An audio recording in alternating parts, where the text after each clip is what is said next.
Hi guys, welcome back. I am really struggling today with my hand.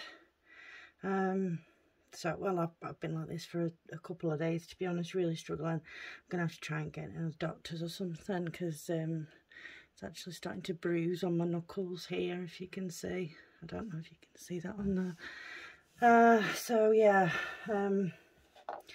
I've just been working on Victoria Wharf. Oh God, I'm even struggling to take the clips off. I'm trying to do everything left-handed and I'm not left-handed, so makes things pretty difficult. So Victoria Wharf, right, oh my goodness. So right, let's get you in a little bit first. There we go. Right, so I've been working up here, all this blue here. I think, to be honest, you can't actually tell here, but there are like 4 or 5 different symbols that I've already stitched in the blue. So yeah, we've worked on the blue all the way across. So yeah, I just sort of picked a symbol and made my way across, and that's what I did. So yeah, I think we'll work on this one, because this is the one that I'm working on anyway. So I just need to pick a symbol, because I've used all of my see, I thread 6 needles at a time with one colour, and just work until, you know, I've used up all the thread from those needles. So yeah, I've just literally finished off over on this end here. It was this darker blue here that I was doing, so I've just literally finished off. My needles full of thread there. So I think we'll pick a symbol and we will crack on a bit more. Which one shall we go for? Which one is going to be easy-ish to follow? Let's go with that one. What are you? Number 21, 775. So I have all my threads down here in my plastic wallet. What did I say it was? 21. Yeah, 21. So, oh gosh, it's a really pale colour. It's another pale blue.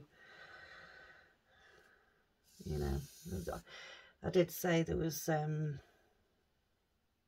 oh sorry, somebody else said there was a lot of confetti in this, and I can see that there is, but it's blowing my mind how much blue is actually in this. I mean, yeah, I know it's the sky and down here is the water, but yeah, it's a lot of blue, a lot of different shades. So yeah, I should really have done this before I started my video, but hey, we're going to thread some needles, folks. We're going to thread some needles. Here we go. My daughter has just taken the dogs for their evening walk. My parents, I think, are going to be back late on Monday evening. So I don't think they're coming to pick up their dog until Tuesday, because they're not going to be getting back home until maybe 10:30 in the evening at night time. So yeah, I just said an extra night isn't going to make a difference, is it? So You know, I'll just keep her for the extra night, and they can pick her up on the Tuesday. But yeah, she's I don't know what's going on with her at the moment, but she's, the first day she's here, she does it every single time. You know, it's not like she doesn't know us. You know, she's obviously, she's known us. What am I doing? She's known us all her life, and she's like 6 now. So every single time she comes to stay, she puts herself on hunger strike for the first 24 hours. You know, she just refuses to eat, turns her nose up at any food offered to her. We've just kind of got used to the fact that that's the way it's going to be for the first 24 hours, because that's what she always does. But now she seems to have, she brought herself out of hunger strike. They dropped her off on the Thursday, so it was the Friday when she started eating again normally. Well, semi-normally. And then now, it wasn't this morning, it was morning before, yesterday morning. 3 o'clock she had me up in the morning because she was crying because she wanted food. Now that dog gets fed twice a day. Same as my dog. My dog gets fed twice a day. And they've been having the exact same food. You know, my daughter prepares their nighttime meal, their tea time meal. You know, and I feed them sort of brunch. Not breakfast, it's not lunch, so, you know, it's in between. So I feed them brunch and she does their nighttime meal, but yeah, she's gone absolutely crackers for food, and I don't understand at all what's going on with her. So yeah, but I'm not doing this all the time, getting up at 3 o'clock in the morning to bloody feed the dog. It's not happening. You know, she's not starving. She has plenty, you know, and she also has out there a bowl of biscuits, so that, you know, if she is hungry, she can go and sort of snack. But yeah, she's baffled us for the past few days, and what's going on with her, I have no clue. No clue. I'm sure my mum and dad will come back off holiday and say how she's put weight on, and well, I'm sorry, but you know, if I can't sleep because she's stood in my room at my bedside crying because she wants feeding, I'm going to feed her because I want sleep. You know, I do have to get up with my son 4 days a week to make sure that he's prepared for school and everything. I mean, he's 13, so he gets himself up and, you know, he sticks himself some toast in or whatever and gets himself dressed and that. I just literally sort of have to make sure that he's, you know, got his PE kit if he needs it, and to make sure that he hasn't slept in or whatever. Not very often he does that, you know. He's pretty good. He's up at 6:30, dressed and downstairs, so yeah, he's pretty good with that. But yeah, I'm not going to be lying in bed listening to a dog crying at me, you know, because it wants food, when I've got to be up at 6:30. It's not going to happen, folks. It's not going to happen. So, right.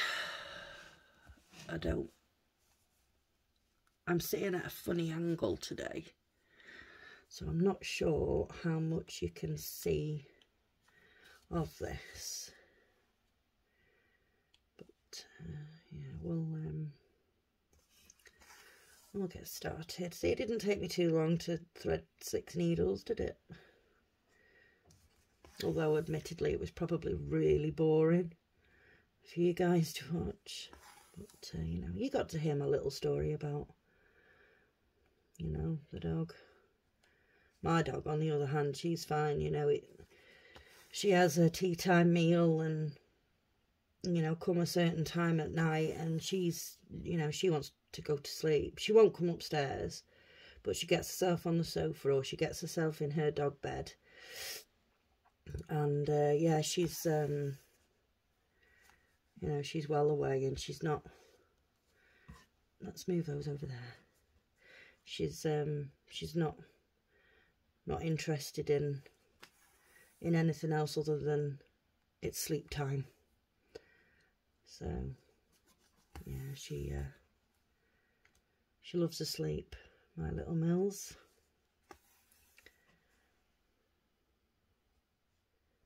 So yeah.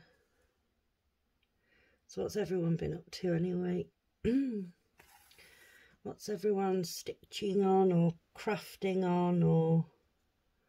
My gosh, some of these are hard to see. What's everyone been up to? So I can still kind of stitch with my hand like this, because I'm not really putting much pressure or force through my fingers, so it's not too bad. But yeah, doing anything else, it's awful. You know, I can't grip anything. So the other day I was making spaghetti bolognese for tea, and I needed to get a jar open. Am I in the frame? Not really. I needed to get a jar open, and I couldn't grip it to get it open. Yeah, so that was fun, trying to sort that out. So I'm going to have to bite the bullet, I think, and go and see the doctor and see what's going on with my hand. Just another problem to add to my list of problems, health-wise, that is. Honestly, I feel like I'm falling apart. I'm 42 years old. I wake up most days feeling like I'm about 92 years old. It's ridiculous.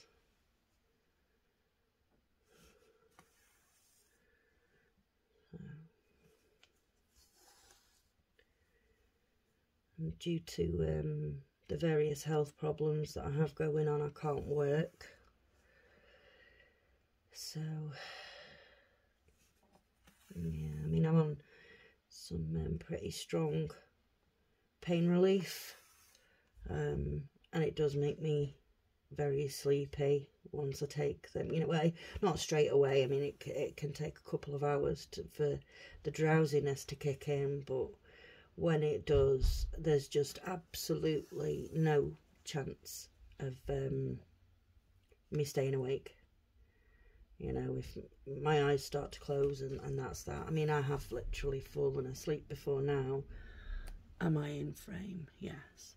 I have literally fallen asleep before now with my stitching in my hand, and I have woken up still holding the needle. I literally just go, I drop, and, you know, there's absolutely nothing I can do to stop it. So could you imagine me going out to work and, you know, one, I can't stand for too long because of my legs. That's a whole nother matter. But yeah, falling asleep while at work. I mean, and I'm not a quiet sleeper. I snore. I sound like a freight train. So, yeah, I don't think there's many employers out there who would appreciate me falling asleep whilst at work. So, yeah, most days, I mean, I either have to take a nap, or I just take one anyway, because I know at some point I'm going to fall asleep, and if it gets too late, then that's going to mess me up. And yeah, so... it's just an absolute nightmare, you know, and then people look at you and think you're just lazy. It's nothing at all to do with laziness, you know. I struggle to do things around the house. Like I say, I can't stand for long because of a problem with my legs. So, yeah. It's a nightmare. But I get up every day and I just crack on, you know. Just wondering how that day is going to pan out, what issues we're going to have that day, and yeah. No 2 days are the same. No 2 days are the same. But getting an appointment at the doctor's is going to be fun because it's nigh on impossible to get in at the doctor's. It's like we're still living in you know, the height of COVID times, and you know, we're not anymore. But yeah, it's like appointments are still being held over the phone unless they deem it fit for you to actually need to see a doctor. I mean, in some cases they're even saying, oh, you don't need to see a doctor, just send us some pictures of what the problem is, or just send us a video of what the problem is. And it's like, really, what are they actually getting paid for then if they're not actually seeing people? You know, it's, how can you honestly make a diagnosis on something when you haven't actually seen the person? It doesn't make any sense to me. I had a diagnosis of tonsillitis once over the phone. Seriously, over the phone. I mean, I knew it was tonsillitis because I've had it lots of times. So I already knew what it was, but it just flabbergasted me that, you know, all I had to do was describe some symptoms and they said, yeah, it's tonsillitis. And nobody actually saw me. It was literally a phone call, honestly. My dad, he has a host of quite serious health issues. One of them being he has non-Hodgkin's lymphoma, and he also has some major heart issues. So he's on like highest dose warfarin, which is a blood thinner. So basically, because he's on such a high dose, it's turned him into a haemophiliac. So he has to be really careful about sort of cutting himself and things like that, or he bleeds a lot. Anyway, he started with these nosebleeds, but they were horrific nosebleeds due to the warfarin. You know, it was literally, you or I would get a nosebleed and it would maybe just sort of drip a little bit, and, you know, you'd pinch your nose and stick some tissue up there and, you know, it'd be fine after a couple of minutes. But with him, it was literally gushing out of his nose. And he had an ear, nose and throat appointment over the telephone. You tell me how on earth they diagnosed anything to do with what was going on with him over the phone. Seriously. Shocking.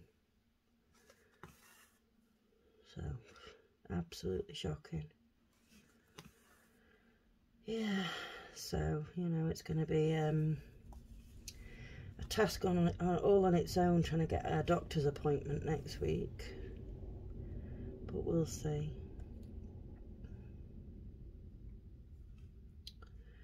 We'll try, and we'll see what happens. Failing that, if it gets too bad, I'm just going to have to take myself off up to accident and emergency at the hospital and get it looked at there, or maybe call the out of hours GP at the hospital, see if I can get seen by them, because something's got to give. It's getting quite sort of swollen and painful now. You know, I can't really make a fist. That's about as far as it goes. So yeah, but it actually feels on this knuckle here like there's fluid or something in it. It's very, very painful, but it feels like there's fluid. I don't know what it is. And then sort of this one as well, this one's starting. Funnily enough, this one doesn't really bother me. I get a clicky thumb, so I literally just have to do that until it clicks, and then it's fine. I sometimes get it running down here into my wrist as well. I have no idea. I don't know what it is. We all thought it was arthritis, but I'm not so sure about that. No, I don't know. I don't know. This is why we need to see a doctor and try and find out from there what on earth's going on. Because I can't carry on not being able to use my hand. I'm right-handed, so, you know, it makes life pretty difficult when I can't use it. You know, trying to do things with my left hand, and it's nigh on impossible because I'm not left-handed. So, yeah.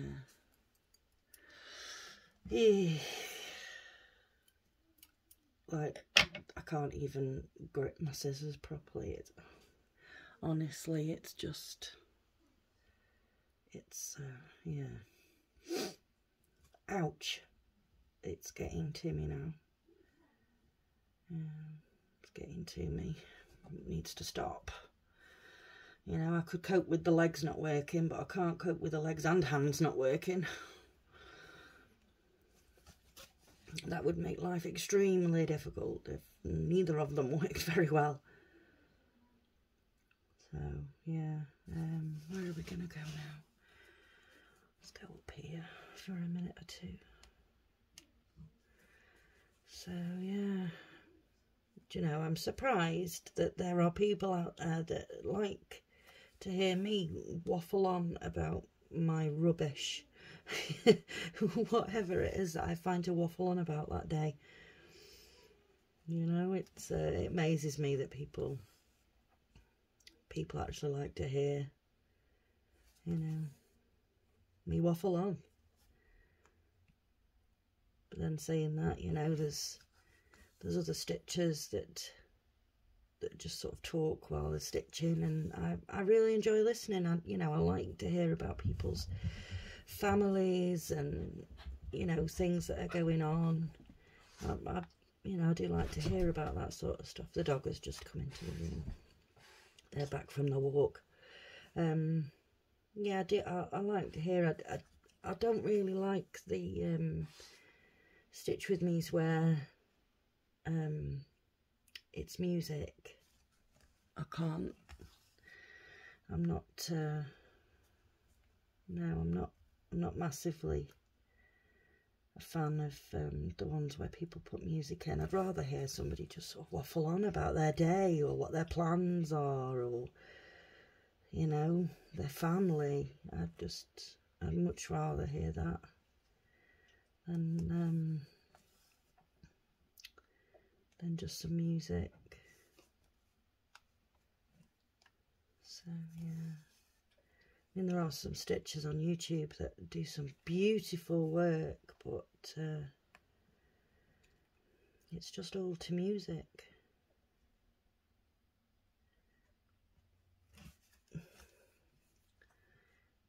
And, yeah, I like voices.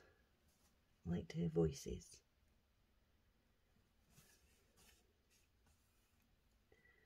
So, yeah, right, well, we've got a little bit of that colour done. I'm sorry, guys, I'm just really struggling with my hand.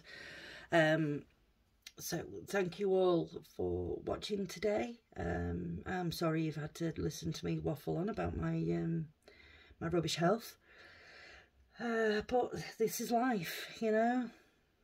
I'm a real person, and, you know, this is my real life. So, but I want to thank you all for coming on and having a little stitch with me. I appreciate everybody.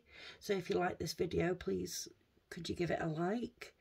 And if you haven't already subscribed, would you please consider subscribing? And if you think of anybody that might enjoy my videos, you know, please share me away to them. Let's see if we can build our little stitchy family here. So thank you very much, guys. I really appreciate you.